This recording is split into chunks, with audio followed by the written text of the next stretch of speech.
So, in my last video, I explained how I figured out how to figure draw and do so quickly and efficiently. But many people struggle with what comes next.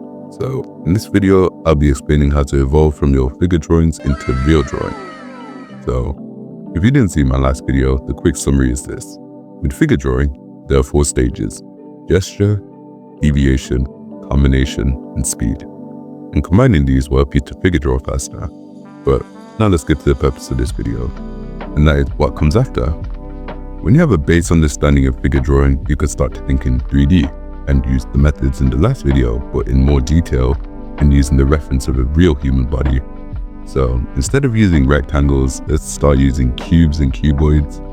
Instead of using circles, you use spheres. And when you've understood this, then you can even just start using the shapes of the body, like the rib cage, shoulders, kneecaps, hips. But you might be thinking, why these parts specifically? Just think, when we look at the human body, there is a lot to understand. Muscle groups, bones, skin, creases, bends, and that's just way too much to cram together when you're a beginner. But when it comes to, let's say, the kneecaps and the feet, you draw a simple line to show them connecting, then you just effectively drawn the leg, but just really simplified. And that's way better than drawing the whole leg and then realizing at the end of your 15-hour drawing that it looks really weird.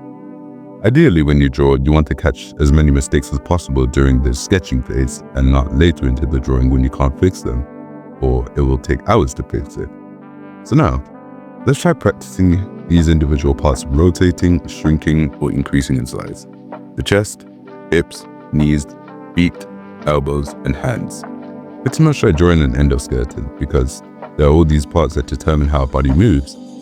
But you'll notice that even if you figure out how to do this, you're not really sure how this is different from figure drawing. Well, that's where variation comes in.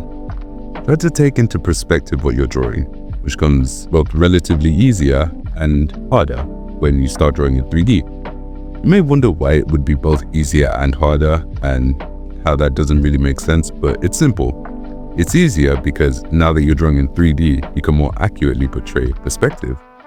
But the harder part, of course, is that you're trying to draw perspective in 3D, something that's already really hard to draw. It's a lot easier for me to talk about how to do this than actually doing it.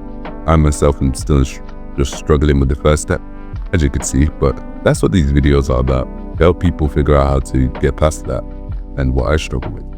Also, the reason why you want to do this before you learn anatomy is because it ties really well together when you're actually far ahead enough to begin with anatomy, something that a lot of artists struggle with. So now that you hopefully have some sort of understanding, I'm going to try and use my own drawings to draw higher quality sketches. And while I'm drawing this, be sure to like and subscribe. I'm trying to reach 2,000 subscribers by the end of the year, so that would be much appreciated. Also, comment down below if this video helped.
And here's the refined result I got from using the techniques in my last drawing.